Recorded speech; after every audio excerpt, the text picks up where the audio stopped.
क्या आप जानते हैं कि साल में एक ऐसा दिन आता है जब स्वर्ग के द्वार खुल जाते हैं? एक ऐसा दिन जब भगवान विष्णु अपने परम धाम वैकुंठ का द्वार सारे भक्तों के लिए खोल देते हैं। एक ऐसा दिन जिसके व्रत का फल 23 एकादशी के व्रत के फल के बराबर माना जाता है। जी हाँ दोस्तों, मैं बात कर रहा हूँ वैकुंठ एकादशी की।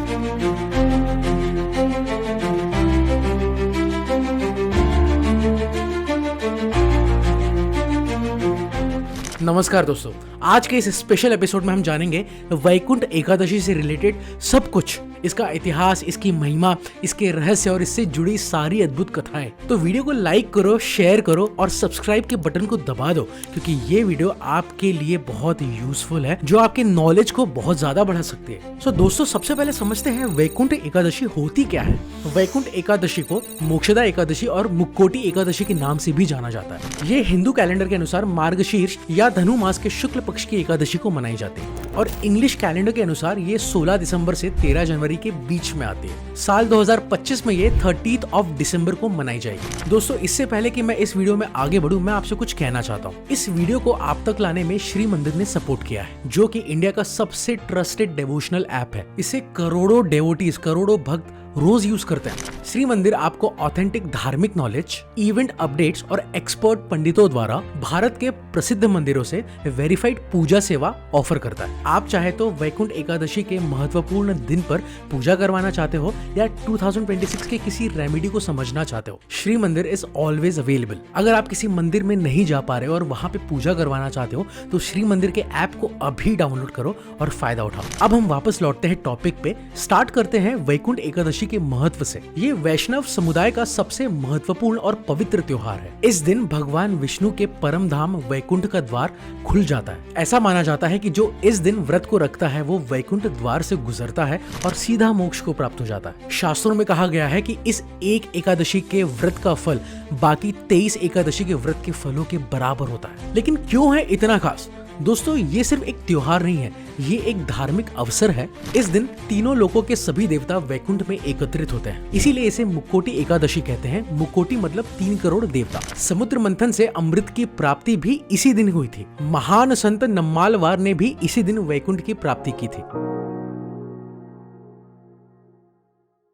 अब आते हैं सबसे रोचक भाग पर, वैकुंठ एकादशी की उत्पत्ति की कथा। ये कथा पद्म पुराण में वर्णित है और बेहद रोमांचक है। सतयुग में मुरासुर नाम का एक बेहद शक्तिशाली असुर था। उसने ब्रह्मा जी की कठोर तपस्या करके अमृतत्व का वरदान प्राप्त किया था। इस वरदान के बल पर उसने स्वर्ग के सभी देवताओं को पराजित कर दिया। इंद्र, अग्नि, वायु सभी देव उससे भयभीत थे। उसका अत्याचार जो है ना, तीनों लोकों में फैल गया। परेशान होकर सभी देवता भगवान शिव के पास गए। शिवजी ने उन्हें सलाह दी कि केवल भगवान विष्णु ही एक है जो मुरासुर का वध कर सकते हैं। देवताओं ने भगवान विष्णु की शरण ली और उनसे रक्षा की प्रार्थना की। और ऐसे में भगवान विष्णु ने मुरासुर से युद्ध किया, लेकिन ये युद्ध हजारों वर्षों तक चलता रहा। Can you guys just imagine, thousands of years तक ये युद्ध चलता रहा। मुरासुर को जो वरदान मिला था उसके कारण वो मरता ही नहीं था। भगवान विष्णु समझ गए कि इसको मारने के लिए कोई नया दिव्य अस्त्र चाहिए।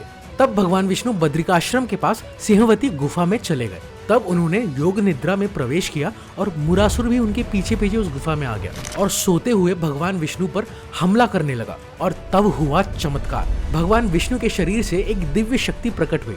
ये एक सुंदर और शक्तिशाली देवी थी। उनके हाथों में दिव्य अस्त्र और शस्त्र थे। उनके शरीर से तेज निकल रहा था। देवी ने अपनी नजरों से ही मुरासुर को जलाकर भस्म कर दिया। जब भगवान विष्णु जागे तो उन्होंने देखा कि मुरासुर तो मारा जा चुका है। प्रसन्न होकर भगवान विष्णु ने उन देवी से कहा, हे देवी, तुमने मेरी और सभी देवताओं की रक्षा की है, मांगिए, क्या वरदान मांगते हैं? विनम्र होकर देवी ने कहा कि आज के दिन जो भी भक्त व्रत रखे उसे मोक्ष की प्राप्ति हो और उसके सारे पाप नष्ट हो जाए। भगवान विष्णु ने कहा, तथास्तु, आज से तुम्हारा नाम होगा एकादशी और जो भी भक्त इस दिन को व्रत रखेगा उसे सीधे वैकुंठ की प्राप्ति होगी। इस तरह पहली एकादशी का जन्म हुआ, धनुर्मास की शुक्ल पक्ष एकादशी, जिसे हम वैकुंठ एकादशी के नाम से जानते हैं। दोस्तों, वैकुंठ एकादशी से जुड़ी एक और महत्वपूर्ण कथा है, राजा अम्बरीश और ऋषि दुर्वासा की कथा।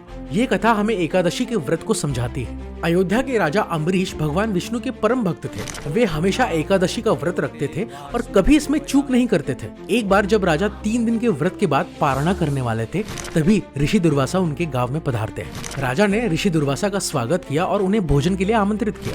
ऋषि दुर्वासा ने कहा कि राजन, मैं पहले नदी में स्नान करके आता हूँ, फिर आपके यहाँ आके भोजन करूंगा। राजा प्रतीक्षा करते रहे, लेकिन ऋषि दुर्वासा काफी समय तक आए ही नहीं। पारणा का शुभ मुहूर्त नजदीक आ रहा था और राजा बहुत संकट में फंस गए थे। अगर मुहूर्त निकल गया तो व्रत का फल नहीं मिलेगा और ऋषि के आने से पहले अगर अन्न ग्रहण कर लिया तो उनका अपमान होगा। राजा ने पंडितों से सलाह ली और पंडितों ने कहा कि राजा, आप सिर्फ जल का आचमन कर लीजिए, इससे व्रत टूट जाएगा और ऋषि का अपमान भी नहीं होगा। राजा ने वैसा ही किया।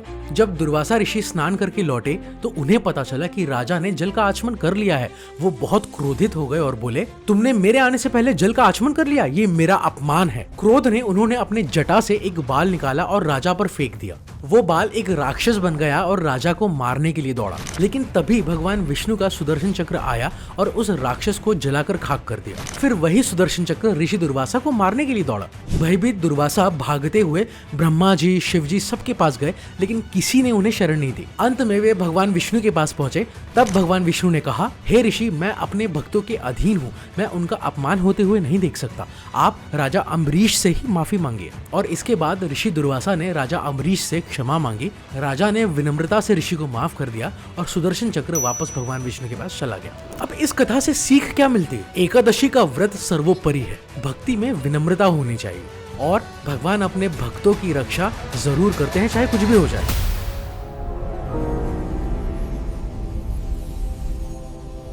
दोस्तों, आप समझते हैं कि वैकुंठ एकादशी इतनी महत्वपूर्ण क्यों है? इस दिन वैकुंठ धाम का द्वार खुलता है और जो भक्त इस दिन में व्रत रखता है उसे जन्म और मृत्यु के चक्र से मुक्ति मिलती है। ऐसा माना जाता है कि इस दिन के व्रत से 7 जन्मों के पाप भी नष्ट हो जाते हैं, सभी प्रकार के कर्म बंधन टूट जाते हैं। विष्णु पुराण के अनुसार ये एक एकादशी साल की 23 एकादशी के बराबर मानी जाती है, लेकिन वैष्णव परंपरा में सभी एकादशी का व्रत आवश्यक है। वैकुंठ एकादशी के दिन ब्रह्मांड की ऊर्जा सबसे ज्यादा शक्तिशाली होती है। चंद्रमा का प्रभाव डायरेक्ट हमारी बॉडी पर पड़ता है, क्योंकि हमारी बॉडी में 70% ऑफ वाटर होता है। व्रत से शरीर और मन दोनों शुद्ध होते हैं। और इस एकादशी का दार्शनिक अर्थ बताऊं, मुरासुर जो था वो दरअसल हमारे भीतर के दुर्गुणों का प्रतीक था। काम, वासना, लोभ, क्रोध, मोह, अहंकार। जब हम व्रत करते हैं और भगवान विष्णु का ध्यान करते हैं तब ये सारे दुर्गुणों का नाश हो जाता है। कहते हैं कि इस एकादशी के दिन चावल नहीं खाना चाहिए।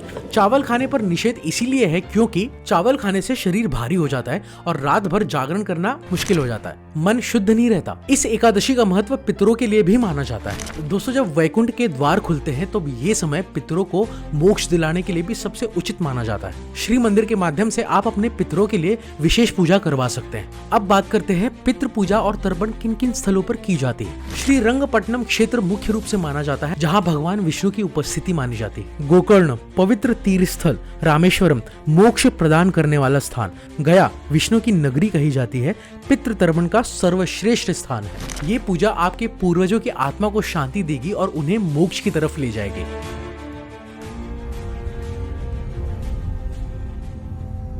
दोस्तों, वैकुंठ एकादशी का व्रत दशमी से शुरू हो जाता है। दशमी के दिन केवल दोपहर का भोजन करें। भोजन सात्विक होना चाहिए। रात का भोजन नहीं करना है, मन को शुद्ध रखना है और भगवान विष्णु का स्मरण करना है। ब्रह्म मुहूर्त में उठे, सुबह 4 से 6 बजे के बीच में स्नान करें। स्नान के पानी में गंगाजल के कुछ बूंदे डालें, तुलसी के पत्ते भी डाल सकते हैं। मन में भगवान विष्णु का ध्यान करते हुए स्नान करें। व्रत का संकल्प ले। संकल्प का मंत्र है मम सर्व पाप क्षयार्थम श्री हरि प्रीत्यर्थम वैकुंठ एकादशी व्रतम अहम करिष्ये। इसका मतलब मैं अपने सभी पापों के नाश के लिए और भगवान हरि को प्रसन्न करने के लिए मैं वैकुंठ एकादशी का व्रत धारण करता हूँ या करती हूँ। अब पूजा विधि की बात करें तो विष्णु जी की मूर्ति और चित्र को सामने रखें, दीपक जलाए, अगरबत्ती जलाए और फूल चढ़ाए। मंत्र जाप करें ओम नमो भगवते वासुदेवाय या फिर हरे कृष्ण कृष्ण कृष्ण हरे हरे, हरे राम राम राम हरे हरे। इन मंत्रों का कम से कम 108 बार जाप करें और अगर संभव हो तो विष्णु सहस्त्र नाम का पाठ करें। भगवत गीता का भी पाठ करें। दोस्तों, कहा जाता है कि वैकुंठ एकादशी को गीता जयंती से भी जोड़ा जाता है, इसलिए गीता के कुछ श्लोकों का पाठ अवश्य रूप से करें। दोस्तों, ये बहुत महत्वपूर्ण है, बहुत इंपॉर्टेंट है।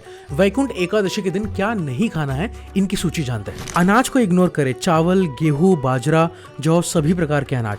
सब्जियों में बैगन, फूल गोभी, टमाटर, पत्तेदार सब्जियां, बीज वाली सब्जियां, ये सारा इग्नोर करें। नमक का प्रयोग नहीं करना है, तीखे मसाले नहीं खाना है, डेयरी उत्पाद, दही, छाछ, पनीर, ये सब अवॉइड करें। चाय, कॉफी, प्याज और लहसुन, यार एक दिन की बात है, इतना तो अवॉइड कर ही सकते हैं। अब बात करते हैं व्रत में क्या क्या खाना है। सारे प्रकार के फल, सेब, केला, अमरूद, संतरा, बिना बीज वाले फल, दूध और मलाई भी चलेगी, और कुछ परंपराओं में मक्खन भी अलाउड है। सूखे मेवे जैसे कि बादाम, काजू, किशमिश, खजूर, विशेष भोजन, साबूदाना, सिंघाड़े का आटा, कट्टू का आटा, आलू, ये सारी चीजों को ग्रहण कर सकते हैं। रात्रि का जागरण करें, एकादशी के दिन पूरी रात को जागना चाहिए।